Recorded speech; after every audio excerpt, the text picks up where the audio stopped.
Pak, saya nanya nenek saya, Pak. Nenek saya kan kaya raya, Pak. Luar biasa, nenek saya kaya raya banget. Saya nanya sama nenek saya.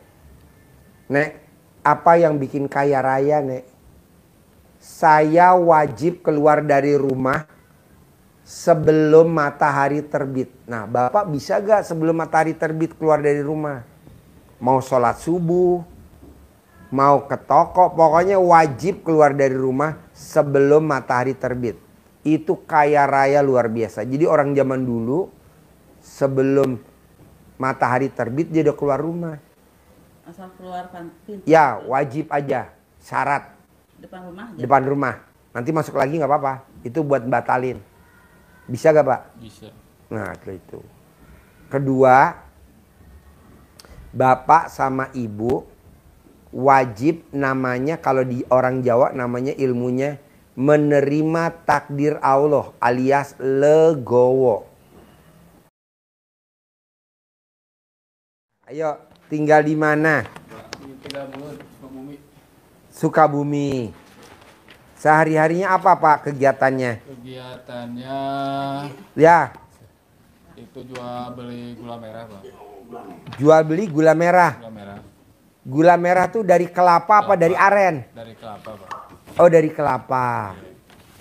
Belinya berapa dari pengumpul, jualnya berapa, Pak, ke Kalau sekarang agen? 11.5, jualan kadang-kadang 12.5. Oh, 1.000? Kadang-kadang 1.000, kadang-kadang 500. Aduh, Kadang-kadang 300. Ya. aduh, kecil bener. Jadi belinya 11.5, Iya. jualnya 12.5. Iya, ada yang beli mah nggak macam-macam sih beli mah. Ya. Ada yang 12.000, ada yang 11.8 gitu. Kalau Oh. yang sedikit tuh 11.3, 11.5 gitu. Nah, gulanya tuh bulat. Mangkok. Oh, mangkok. Pakai itu batok kelapa. Bukan mangkok Mangkok itu plastik. plastik. Oh, mangkok plastik. Oh, bukan kayak. Ada yang dari cetakan bambu juga. Ya, ya. Nah, itu berapa lama, Pak? Udah puluhan tahun. Usahanya Bapak udah berapa tahun? Udah puluhan tahun. Udah puluhan tahun. 10 tahun mah ada. Apa? 10 tahun mah ada. 10 tahun. Nah, Sebelum gula merah apa, Pak? Deketin mic-nya, Pak. Padi. Oh, nanam padi. Enggak, jual beli padi. Oh, jual beli padi. Iya. Nanam juga. Nanam juga. Nanam gitu. Pak, kalau boleh tahu nih, inget-inget. Waktu Bapak sebelum merit sama Ibu, masih bujangan. Apa kegiatan Bapak kalau boleh tahu? Nganggur. Nganggur, Pak. Nganggur, tapi bisa dapat istri. Ya, Alhamdulillah, Pak. nganggur bisa dapat istri. Gimana kalau kerja, Pak, ya dapat bidadari kali, Pak. Ya. Kalau sekarang mah jualan itu onderdil, alat motor, mobil sekarang. Bapak, Iya. nggak jualan. Ada beberapa usaha. Ada berapa usaha? Oh, selain gula merah, Iya. Iya. onderdil motor. Onderdil motor. Itu mah baru 2 tahunan lah. Onderdil motor jadi Di toko. di toko. Toko, iya. Oh, Toko. bukan di rumah. Bukan toko. Oke, yang nungguin siapa tuh toko onderdil? Saya yang nungguin. Oh, Bapak. Nah, Nah, gula yang beli ke pengrajin siapa? pada datang gitu. Oh. Datang ke rumah gitu. Pada datang ke rumah. Pada bawa gula, nanti Bapak Iya. bayarin. Iya gitu. Oh, Kalau ngirim mah kadang-kadang ke sini ke Kecap Zebra itu. kemana? Kecap Zebra ini. Ada. Zebra yang di Kecap Zebra Pasar sini. Anyar. Ke Pasar Anyar ya? Iya, di sini. Kecap Zebra. Dekat. Yang terkenal di Bogor, kecap Zebra. Oh. Oh, Bapak ngirim ke situ. Udah 2 kali. Dulu mah udah lama itu, udah 5 Sering tahun. gitu dulu, Dulu Bang. mah sering gitu.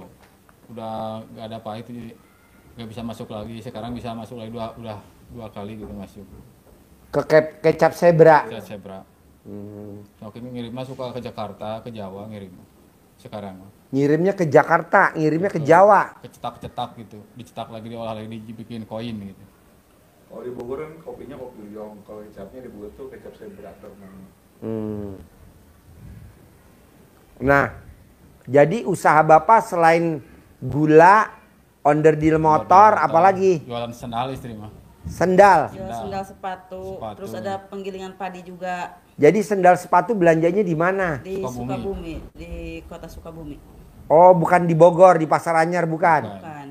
Jauh kan saya dari Tegabulud, Oh, Jampang. Jampang. Iya. Berarti. Oh, jadi ibu belanjanya di Sukabumi, jualnya di Jampang Surade. Iya. Iya, di rumah. Bapak onderdil belinya di mana? Sukabumi sama. Belanjanya di Sukabumi onderdil. Mobil ke Jakarta pulangnya Belanja. belanja gitu. Oh, Tinggal telepon pulang dibawain supir gitu. jadi ngirim gula dulu, Iya. nanti pulangnya bawa onderdil. Iya. Terus gula, onderdil, sandal, sepatu, terus penggilingan padi. Iya. Nah, penggilingan padi tiap hari ada yang giling. Ada. Ada. Jadi ibu beli beras atau orang bawa padi? Kuli aja, kuli. Oh, ibu. Orang bawa padi. Dari masyarakat aja orang bawa padi. Oh, jadi ibu nggak beli padi ke kampung-kampung? Enggak jual beli padi. Emang nggak untung kalau beli padi di kampung-kampung digiling sendiri, nanti dedeknya dijual, berasnya dijual sendiri, nggak untung kayak gitu? Kalau di situ mah kurang gitu, itunya kecil sih itunya. Pernah untungnya. kan Pernah dulu juga. pas baru nikah usahanya ke itu padi. Padi, Iya, beli padi dibikin beras, dijual berasnya. nggak untung tuh kayak gitu? Untung sih Ada untung. kalau dulu mah Pernah rugi besar gitu. Ruginya berhenti di mana gitu. bos? Kalau boleh tahu bos? Kadang waktu panen harga naik gitu. Udah banyak padinya gitu. turun. Jadi gak kejual buru-buru.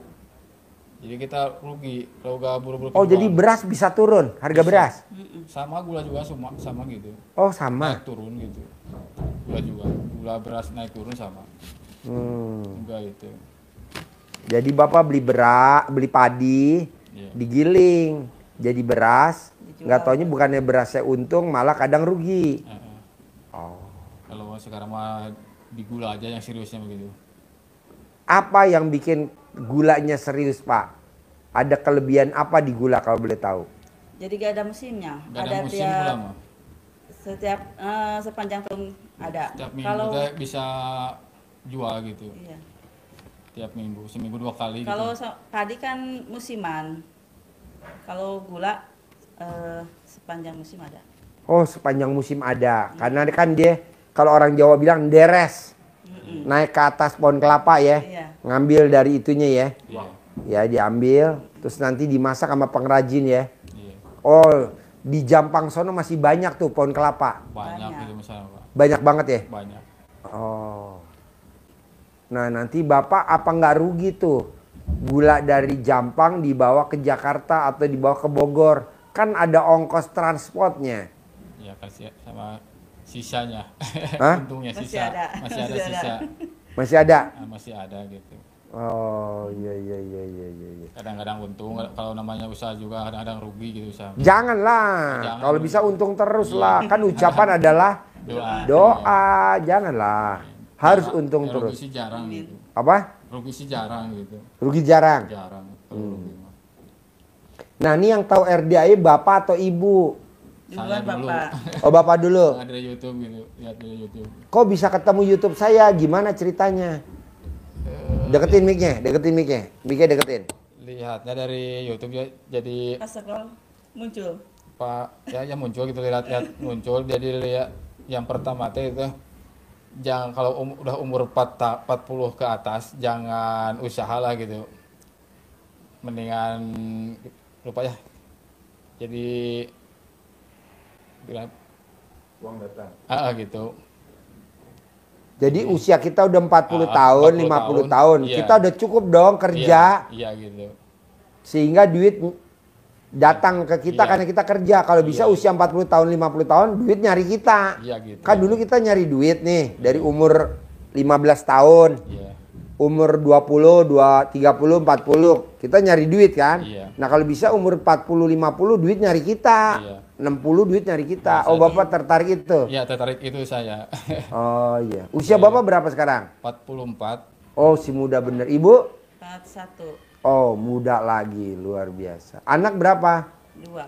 Paling besar?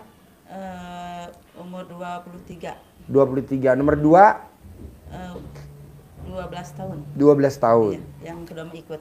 Nomor 1 apa kegiatannya? Tidur. Belum ada kegiatan. Pengennya Laki perempuan?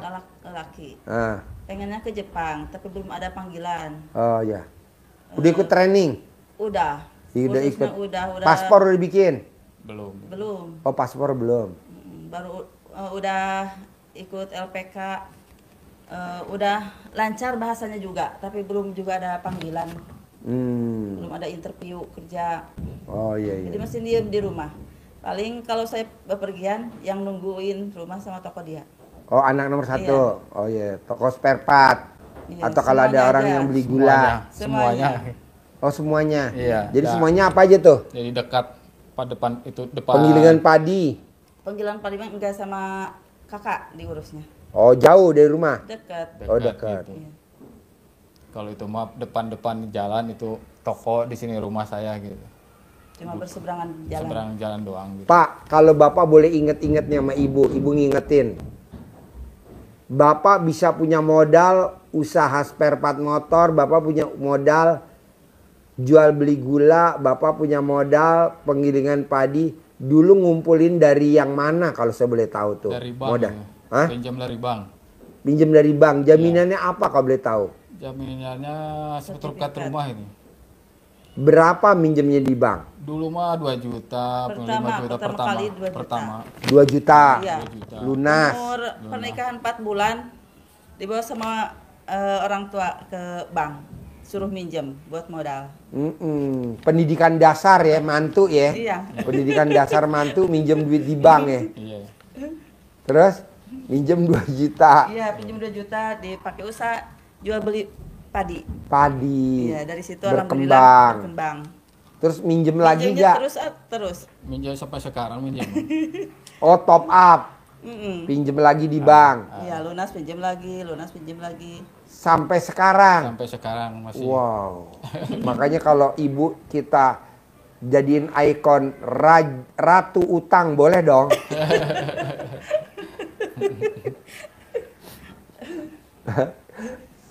Soalnya kan utangnya nambah terus ya. Iya. Bapak jadi raja utang, ibu ratu utang.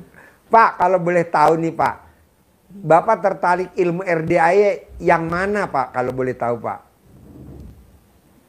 Selain yang tadi usia 40 tahun, duit nyari kita, duit ngejar kita, rezeki ngejar kita. Selain itu apa yang tertarik Pak dari ilmu RDAY kalau boleh tahu?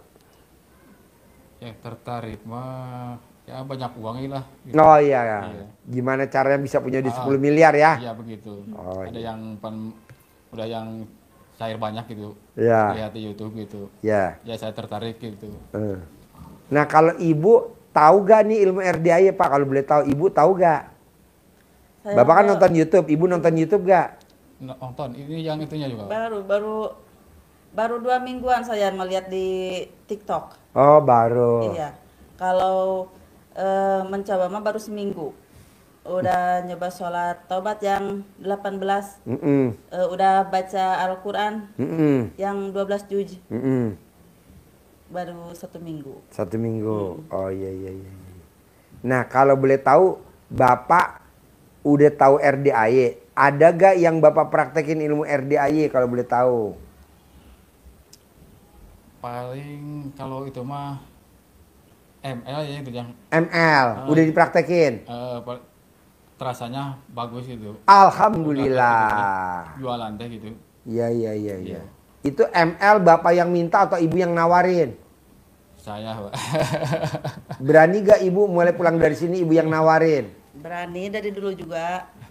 Oh dari dulu emang Iya. ibu yang nawarin? Suka, dia nawarin. Suka tapi dia mah sering gak maunya. Kenapa nggak mau bu? Kenapa nggak mau? Nggak tahu.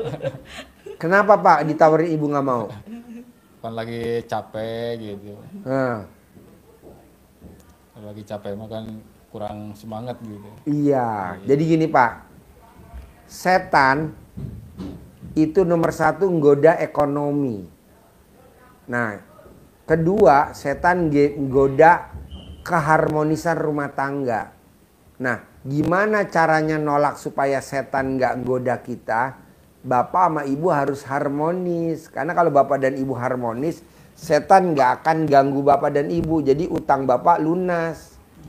Utang bapak lunas. Tanpa bayar, tanpa nyicil, tanpa jual aset.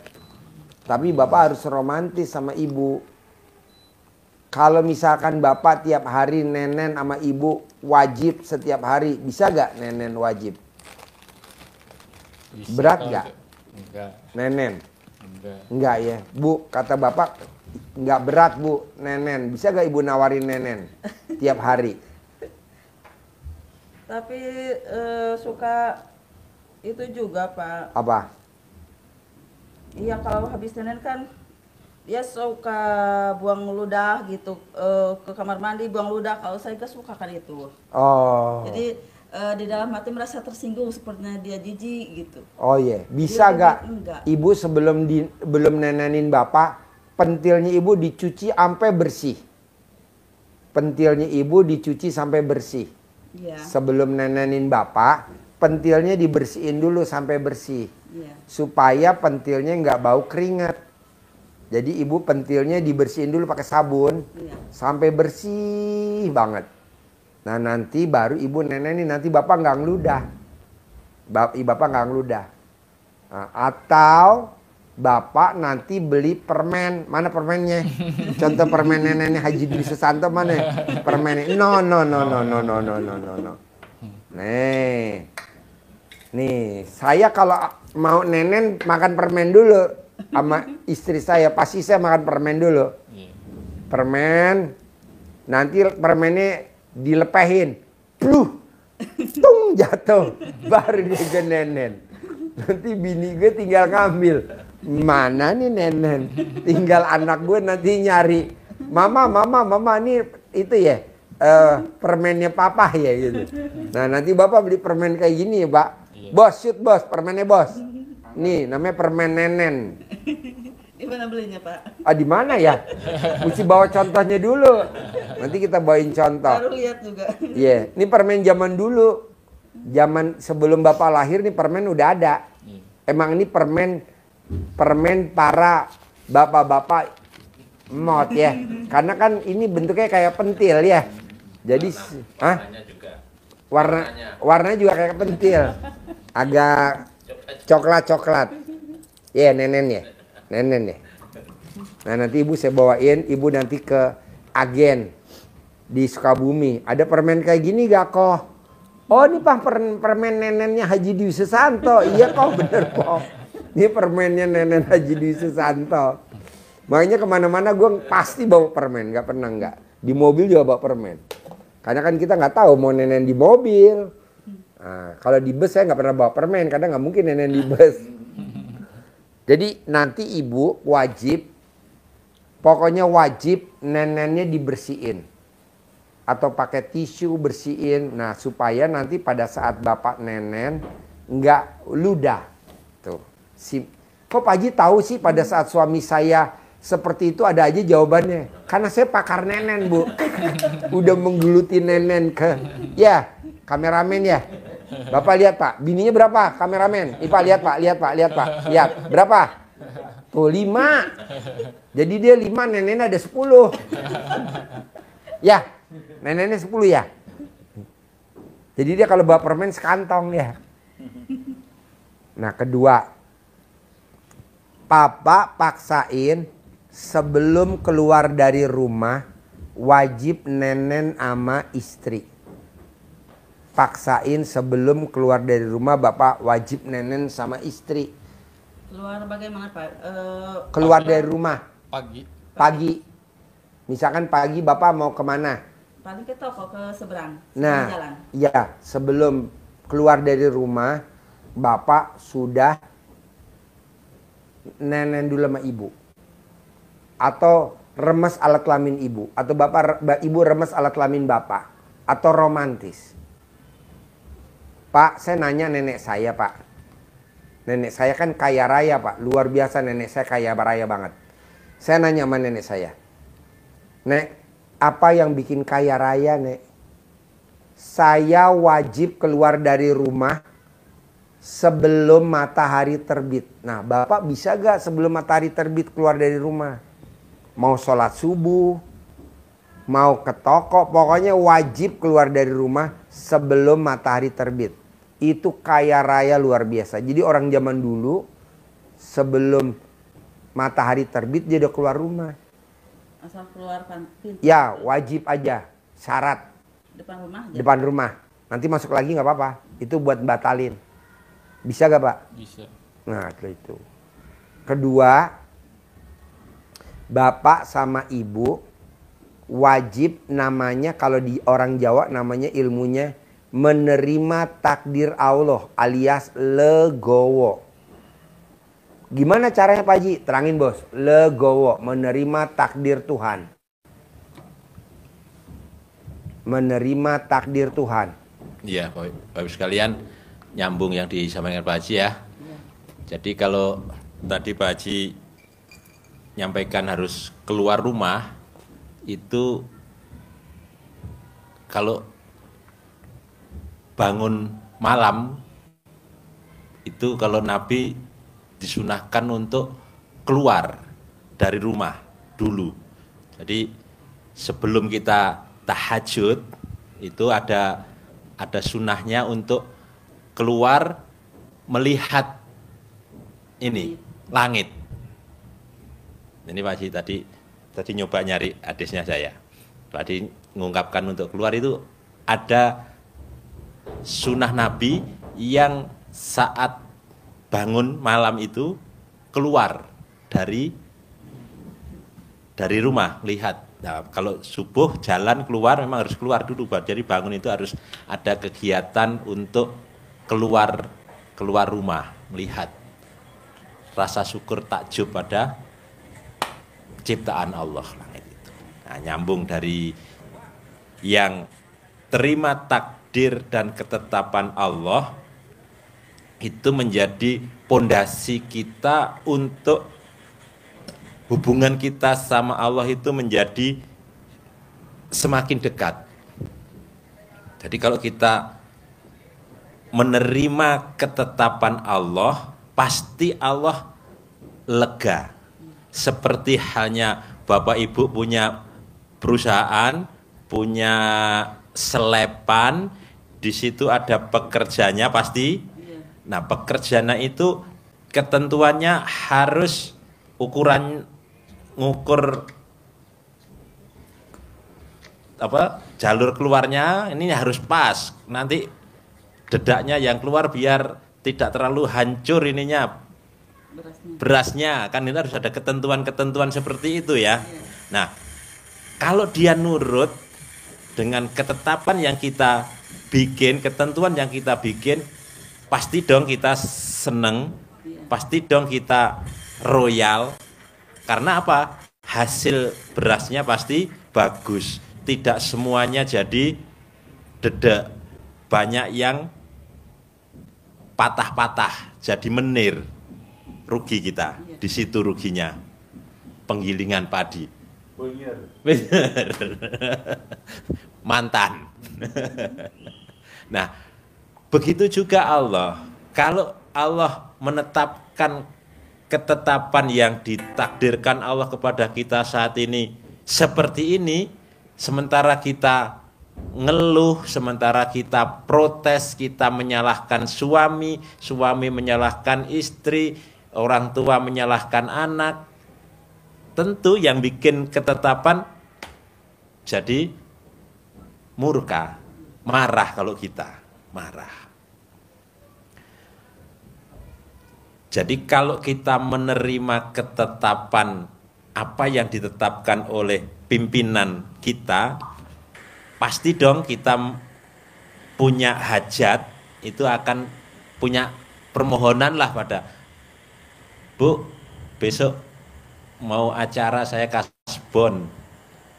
Kira-kira lebih mudah nggak kita mengeluarkan uang untuk dia kasbon, orang yang dia nurut pada ketentuan kerjanya bagus, sama orang yang sok ngeyel?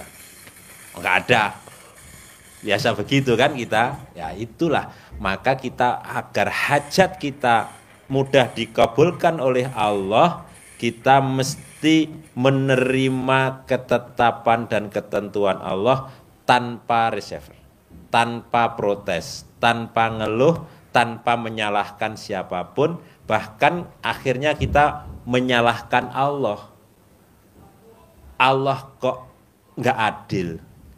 Itu gilingan padi yang sana kok rame, yang gilingan saya kok enggak. Apa sih salah Allah, salah saya? Menyalahkan dirinya sendiri. Maka ini harus kita hindari, kita jauhkan sejauh-jauhnya sifat untuk menyalahkan. Terima takdir Allah. Karena ada hadisnya, barang siapa yang tidak mensyukuri nikmatku dan tidak menerima ketetapan dan takdirku, maka keluar dari kolong langit bumi ini dan cari Tuhan selain aku. Diusir oleh Allah kalau tidak menerima ketetapan. Seperti halnya ibu punya karyawan yang ngeyelan, ya udah cari aja kerjaan ke tempat lain, nggak usah di sini ganggu, bikin sakit hati aja. Gitu. Nah, kita harus legowo seperti halnya iblis dengan kelegowoannya ditetapkan oleh Allah sebagai makhluk yang dikutuk oleh Allah, dia tidak protes. Tapi dia punya hajat, punya permohonan, dan itu pun dikabulkan oleh Allah. Ditetapkan padahal itu sudah di tetapanmu seperti ini karena kamu seperti ini. Apa hajatnya iblis, setan saat dilaknat oleh Allah?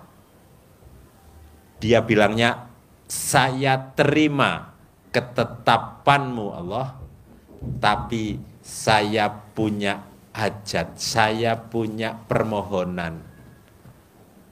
Apa permohonannya iblis saat itu? Ada dua. Yang pertama, berikan tangguh kepadaku untuk hidup sampai dengan akhir zaman. Dikabulkan. Dikabulkan tunai. Langsung dijawab oleh Allah. Oke, di-approve, di-ACC. Tanpa ada koreksi. Tidak ada pasal nanti apabila ada kesalahan dalam penetapan ini maka akan ditinjau kembali. Tidak ada. Berlaku langsung sepanjang masa. Hajat saya yang kedua Allah, apa? Izinkan saya untuk menggoda anak cucu Adam. Dikabulin nggak sama Allah? Kabulin, boleh diizinkan. Diizinin, dikabulin langsung. Nah, mau saya, ibu mau bapak bisa gak gayanya kayak gaya setan? Dikabulin apa yang ibu minta, bapak minta. Tapi syaratnya apa? Terima dulu takdir Allah. Kebetulan Allah takdirin bapak dijolimi sama si bangsat. Bapak udah berbuat baik, tapi si bangsat gak berbuat baik sama bapak. Bapak udah hormatin si bangsat, tapi si bangsat gak hormatin bapak. Terima dulu takdir itu. Walaupun itu saudara kandung ya. Walaupun itu ipar ya. Walaupun itu sepupu ya. Nah, jadi terima dulu. Karena apa? Karena dia sebel sama bapak. Pasti udah atas izin Allah. Dia jengkel sama bapak. Pasti udah seizin Allah. Ya betul? Betul. Lanjutin. Ya. Jadi contoh seperti halnya iblis menerima ketetapan Allah, kabulnya tunai, dibayar dan kontan. Bayar kontan dan tidak ada revisi. Nah, maunya kita, harapan kita berhajat kepada Allah dengan Pak Haji menekankan kunci utamanya dengan terima takdir Allah tanpa mengeluh, tanpa menyalahkan siapapun. Maka apa yang ditetapkan oleh Allah atas hajat kita dibayar kontan itu pun tidak naik turun, tidak merosot, tetapi langgeng. Tetapi jalan terus, tetapi meningkat, bertambah. Tidak naik turun, bahkan merosot. Seperti halnya persetujuan dan permohonannya iblis yang ditetapkan tanpa ada revisi. Tidak ada revisi, karena sudah berjalan sekian waktu, sekian juta tahun, dan pengikutmu sudah terlalu banyak, maka sekarang selesai. Kasih dia Sudah tidak berlaku. 5.850.000. Enggak, masih berlaku terus. Syaratnya apa? Harus menerima ketetapan Allah. Maka kita harus mencontoh tahan. Dalam rangka apanya? Terkabulnya hajat. Menyontoh setan dalam hal legowonya, positifnya. Jangan lihat negatifnya. Kalau negatifnya kan sebel sama pasangan hidup. Misalkan ibu nih, suami abis nenen, kadang suka ke toilet ludah. Ibu kan sebel kan, nggak boleh. Nggak boleh. Istri nggak boleh sebel sama suami. Istri 5.850.000. Istri nggak boleh sebel sama suami. Misalkan nih, suami udah janji sama istrinya, Mama, nanti malam makan malam ya Mama gitu. Nggak taunya suaminya sakit, meriang, pakai selimut 3 lapis, minum obat, terus ibunya sebel banget. Gue udah dandan, udah mandi, malah suami gue tahu-tahu ngabarin sakit, selimutan 3 lapis. Biarin dia negor, nggak bakal gue jawab. Akhirnya suami negor, Mama lagi apa? Nggak dijawab loh sama istrinya loh. Kenapa? Karena sebel. Jadi kebaikan suaminya yang dulu nol. Perhatian, kasih sayang, cinta kasih, terima kasih, romantis, pernah makan bubur disuapin sama istrinya, udah hilang. Makan bubur hilang. Ketutup selimut. Masa bubur kalah sama selimut, ya kan? Misalkan makan dimsum, hilang tuh, kalah dibandingin selimut.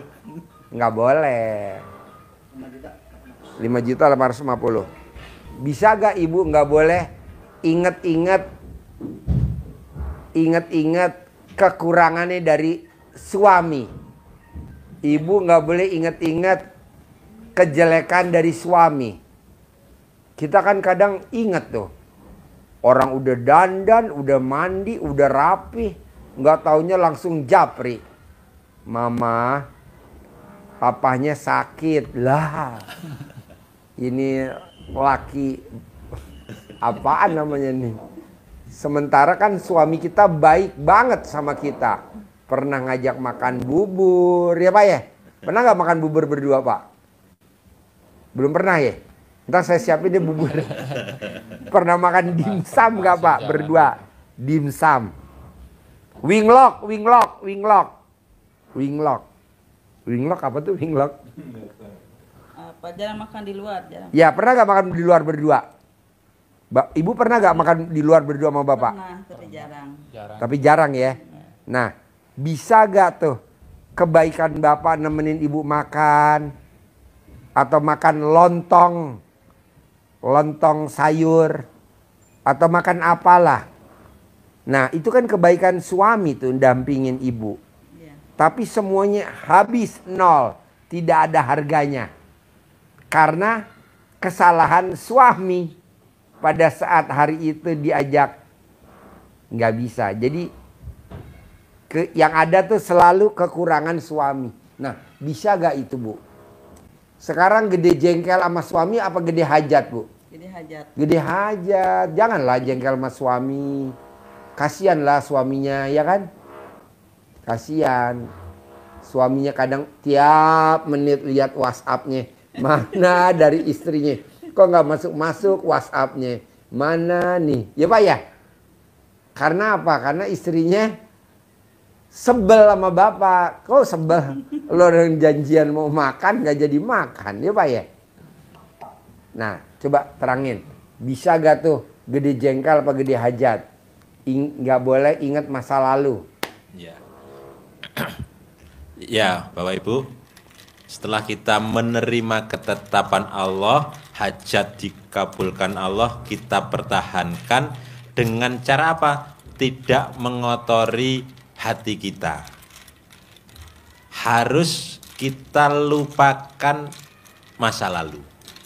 Kenapa kalau masa lalu kita ingat-ingat, masa lalu pernah berbaik pada orang lain pun, itu juga tidak boleh diingat-ingat. Karena kalau ingat-ingat pernah berbuat baik pada seseorang, pada adik, pada sepupu, pada keponakan, pada saudara dekat, pada tetangga dekat, pada teman, itu kadang akan timbul rasa jengkel, rasa dendam, rasa sedih, sifat 18 akan muncul semua dengan mengingat masa lalu. Sudah dibantu, dulunya nggak punya, dulunya ngontrak, usahanya nggak jalan, sudah dibantu, sudah dikasih modal, ketemu aja nggak nyapa, nggak mau baik sama kita, maka sifat 18 yang akan muncul, kotor lagi hati kita. Itu yang baik padahal, apalagi yang tidak baik. Orang pernah dulu yang jahat. Yang jahat ini yang baik. Kita yang berbuat baik, itu pun sakit juga kita kalau terjadi seperti itu. Apalagi yang jahat kepada kita, nipu kita, beli beras nggak dibayar, minta sesuatu nggak dikabulin, kita jadi ini terngiang-ngiang. Sehingga kita apa? Enggak mandang masa depan. Ingat terus masa lalu. Takut sehingga mau melangkah ke depan itu tadi Pak Haji sampaikan terngiang-ngiang masa lalu. Nanti kalau saya gini nanti kayak kemarin. Nanti gimana kalau begini? Nah, banyak kalau orang ntar kalau gue datengin ke sono gue diusir. Nanti kalau gue datang ke sono, assalamualaikum, diusir. Keluar gak? Keluar. Nggak dimasukin. Iya, nggak ada. Bahkan malah ditutup pintunya. Sakit nanti. Nah, itu yang harus kita buang. Kita harus memandang ke depan, kita song-song masa depan saja, yang belakang sekedar saja. Karena kalau kita naik mobil nengoknya ke spion, nengoknya ke belakang, itu pasti pada posisi mundur, bukan posisi maju. Atau posisi belok arah, nengok ke belakang, lihat. Tapi kalau kita posisinya posisi kenceng, kita mau menyongsong masa depan, harus fokus pada depan. Udah, lihat aja depan. Kecuali kita mau dahuluin sekedar menengok spion, sekedar ndak ada pesaing, udah set. Ndak ada pesaing, set. Nengok kiri mau belok, nyalip lewat kiri, tengok di spion kosong, masuk. Gak harus nengok ke belakang. Karena kata Pak Haji, kepala kita ini ditakdirkan Allah gak bisa muter ke belakang. Jadi jangan suka ingat masa lalu. Jadi ibu gak boleh ingat kalau bapak, kalau nenen suka ludah. Gak boleh. Jadi kita perbaikan aja. Sebelum nenenin suami, pentilnya dibersihin dulu. Kok Pak Haji tahu? Ya kan saya pengalaman. Mama pentilnya dibersihin apa? Biar nggak bau keringat. Kok papa tahu? Ya kan papa kan juara nenen. Lomba RT, RW, kelurahan, kecamatan, sekarang tingkat provinsi. Nenen ya. Jadi neneknya dibersihin dulu. Bersihin sama Putra Wali. Ya, jangan nanti pahit. Dibersihin neneknya. Setelah bersih baru dinenenin suaminya. Gitu. Pak Haji kok sampai detail sih cerita tentang nenen. Soalnya kita pakarnya nenen ya. Karena kan ada pakar ekonomi ya. Ada pakar agama ya. Kita nenen aja ya. Lanjut. Ya, jadi wajah kita pandangnya ke sana, misalnya paling noleh sedikit. Kalau kita puter balik ke belakang, set, ya patah. Patah. Fatal. Fatal. Bisa. Ya sudah. Song-song ke depan. Tidak boleh ingat-ingat masa lalu, karena itu akan menyebabkan sifat-sifat busuk, sifat-sifat jahat, sifat-sifat negatif, sifat-sifat yang dirangkum Pak Haji dalam sifat 18 itu akan memelihara, akan hidup berkembang di dalam hati kita. Kenapa Pak Haji menekankan kita nggak boleh mengotori hati, bahkan ingat masa lalu nggak boleh? Karena dengan hati yang positif, pikirannya jadi positif. Kalau pikirannya positif, maka ucapannya pun jadi positif. Ucapannya positif, tindakannya pun, tingkah lakunya akan positif.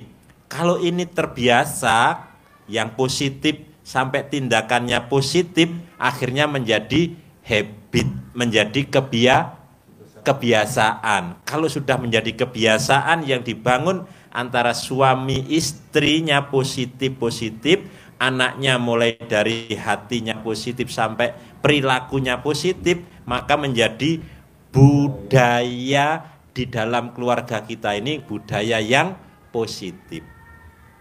Tapi sebaliknya akan menimbulkan tindakan, reaksi yang negatif apabila kita hatinya negatif.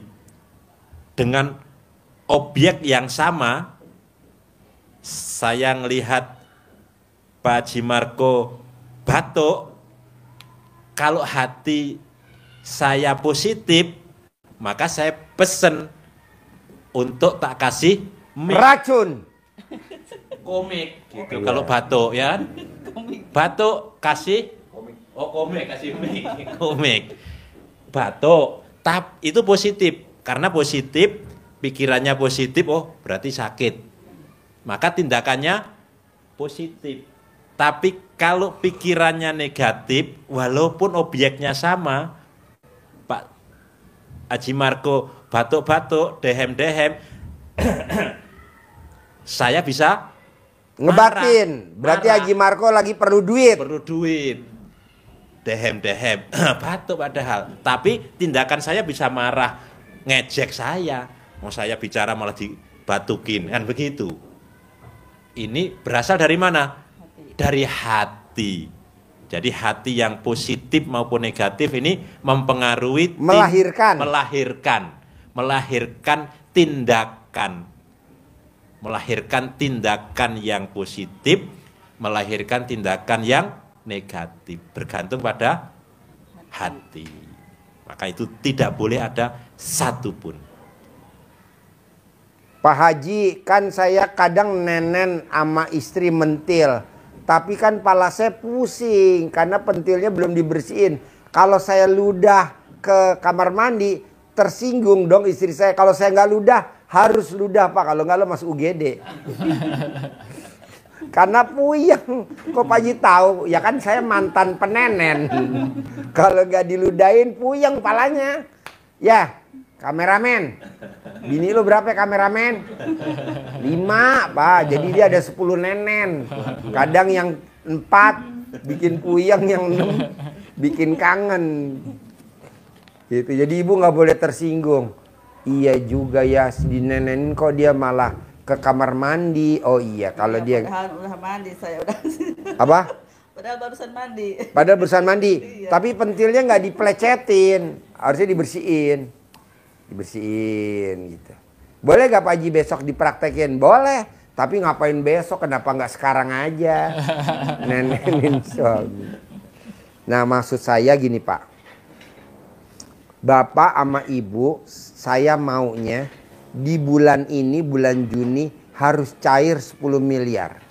Saya nggak mau tahu gimana caranya. Yaitu tadi, menerima ketetapan Allah. Bapak dan Ibu harus seperti gaya setan. Setan aja dia menerima takdir Allah. Jadi Allah takdirin apa? Terkutuk masuk neraka. Ya. Jadi Allah tuh takdir jelek sekali. Ya, Allah mengutuk setan. Nah, diterima tuh sama setan. Nah, pada saat nerima, setan bernegosiasi sama Allah. Ajarin bernegosiasi, caranya bernegosiasi, tangannya ke atas. Allah malu kalau nggak ngabulin doa ibu sama bapak. Bernegosiasi sama Allah. Coba ajarin. Jadi Bapak, kita mohon hajatnya seperti setan.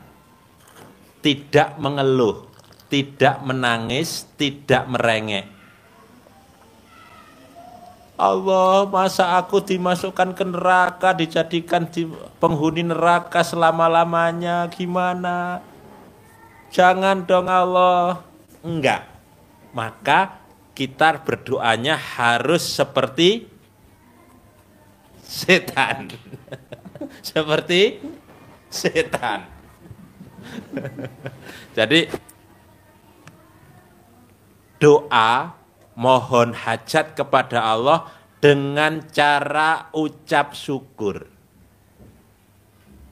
Dengan ucap syukur, bukan dengan merengek, menangis. Setan pun tidak saat bernegosiasi, istilah Pak Haji, bernegosiasi sama Allah dengan ditetapkan seperti itu, diterima, mohon hajat. Nah, kita mohon hajatnya pakai hadis Nabi yang Rasulullah SAW bersabda, sesungguhnya Allah itu malu melihat hambanya mengangkat kedua tangan, mohon hajat kepada Allah, sementara Allah tidak mengabulkan. Kata Nabi begitu.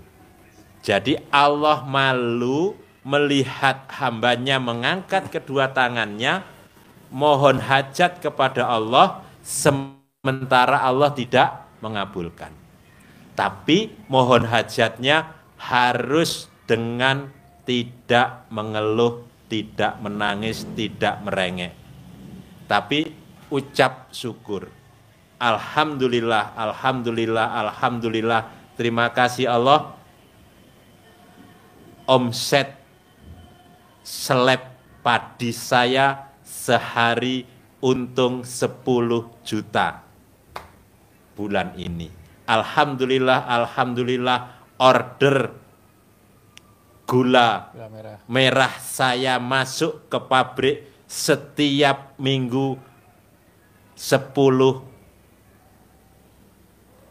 mobil. Spare part. Alhamdulillah, alhamdulillah, alhamdulillah, terima kasih Allah. Omset keuntungan toko spare part saya bisa 10 juta setiap hari. Itu alhamdulillah, walaupun sekarang baru 5 juta. Kita ucapkan syukur. Dasarnya apa? Kok bisa doanya begitu? Dasarnya apa? Di Al-Quran tuh dasarnya berprasangka baiklah kepadaku. Ya, jadi di Al-Qurannya disampaikan, maka berprasangka baiklah kepada Allah, kepadaku, kepada Allah. Jadi apapun yang kita yakini, Allah sesuai dengan prasangka hambanya. Kita berprasangka baik, hasilnya akan baik. Kita selalu berprasangka positif, maka harus husnudon, tidak boleh suudon, bahkan suudon kepada Allah. Saya Pak, Ibu, Iya. ya harus berprasangka baik. Baik. Walaupun kenyataannya nggak baik, tapi ibu harus prasangka baik. Makanya ibu kalau ngomong positif dan baik, nggak boleh ibu ngomongnya positif dan negatif, nggak boleh. Pokoknya kata-kata negatif nggak boleh terucap. Misalkan kalau orang Jawa bu, orang Jawa dulu, orang Jawa pedalaman dulu, orang Jawa orang pedalaman. Iki bisa apa enggak? Enggak ngomong gitu. Iki bisa ya. Iki bisa ya. Iki bisa ya. Ini bisa ya. Ini bisa ya. Dia nggak ngomong ini bisa apa enggak. Enggaknya tuh nggak disebut. Orang Jawa zaman dulu, orang pedalaman, orang-orang ya orang zaman dulu lah nenek-nenek kita. Dia nggak pernah ngomong ini bisa apa enggak dikerjain. Nggak bisa. Dia ngomongnya ini bisa ya dikerjain ya. Bisa ya. Pasti bisa. Karena kan kita ngomongnya udah positif. Tapi kenapa di generasi sekarang, terutama anak-anak kita, terutama kita, kenapa ngomongnya begini? Dek, bisa gak? Bisa gak? Kok gitu mah? Harusnya bisa ya dek? Bisa ya dek? Bisa ya dek? Bisa ya dek? Nanti hasilnya pasti bisa. Makanya anak-anak sekarang, anak satu, tapi nakalnya anggujubillah min dalik. Jangan sampai. Anak dua, nakalnya anggujubillah min dalik. Tapi zaman dulu anak kita 12 nenek kita. Nenek kita anaknya 15. Kenapa sukses? Ada yang punya penggilingan padi, ada yang jadi lurah, ada yang kerja di kantor desa. Karena orang tua kita ngomongnya begitu bu. Begini pak, bisa ya? Bisa ya? Bisa? Ya bisa. Ini enggak. Bisa gak? Kok bisa gak? Gaknya jangan disebut. Bisa ya, bisa ya, bisa ya, bisa ya, bisa. Nanti bisa. Punya ya, punya ya, punya ya. Nanti punya. Ini kok ngomongnya punya apa? Aduh, nggak boleh. Harus kata negatif nggak boleh disebut. Bisa? Bisa. Lanjut. Ya, jadi ulangi dasarnya hadisnya tadi ya. Jadi Allah malu melihat hambanya mengangkat kedua tangan mohon hajat kepada Allah sementara Allah tidak mengabulkan. Itu selaras dengan Allah sesuai dengan prasangka hambanya. Berprasangka baiklah kepadaku. Itu selarasnya di situ. Jadi walaupun ibu, bapak habis nenen tapi ludah di kamar mandi, ibu nggak boleh prasangka jelek. Oh iya, nanti pasti nenennya nggak ke kamar mandi habis nenen, enggak gitu. Misalkan ibu WhatsApp nih sama suami, nggak dijawab-jawab sama suami, nggak apa-apa bu, yang penting ibu nyindir aja ke suami. Oh begitu ya, oh begitu ya, oh begitu ya. Ibu nyindir aja yang bagus-bagus, nanti dijawab sama suaminya. Ya, pengalaman. Ibu nyindir aja, ya pak ya. Nggak apa-apa ya pak, disindir ya pak. WhatsApp-an ya, Japrian ya pak. Lanjut. Ya, jadi maka berdoanya dengan cara syukur, berprasangka baik. Ini membuat kita yakin, harus yakin bahwa Allah pasti mengabulkan hajat kita. Allah pasti mengabulkan permohonan kita. Allah pasti mengabulkan doa kita.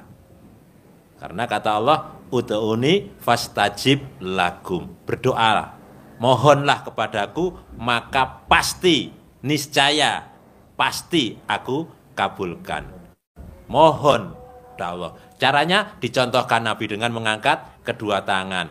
Caranya dengan cara yakin pasti dikabulkan Allah. Caranya harus legowo, menerima ketetapan Allah, tidak dengan mengeluh. Tapi syarat utama berikutnya adalah tadi sampaikan tadi, harus hatinya bersih. Harus bersih. Karena kata Allah, Allah menciptakan jiwa kita, hati kita itu sempurna. Apa kata Allah? Allah bersumpah tentang jiwa ini. Wa nafsyu wa ma sawwaha. Di surat As-Sams. Nanti Bapak Ibu buka biar tambah yakin, mantap bahwa dengan kita membersihkan hati kita, Allah membuat kita jadi kaya raya. Menjadi usaha kita beruntung, kehidupan kita selalu beruntung. Itu di surat As-Sams, juz 30. Yang diawali dengan wasamsi waduhaha. Ketemu wa nafsi wa ma sawwaha, demi jiwa dan penyempurnaannya. Jadi jiwa kita diciptakan Allah sempurna. Maka Allah maunya dijaga kesempurnaannya. Kalau kita menjaga kesempurnaan hati, kesempurnaan jiwa kita, Allah menjamin qad aflaha man zakkaha.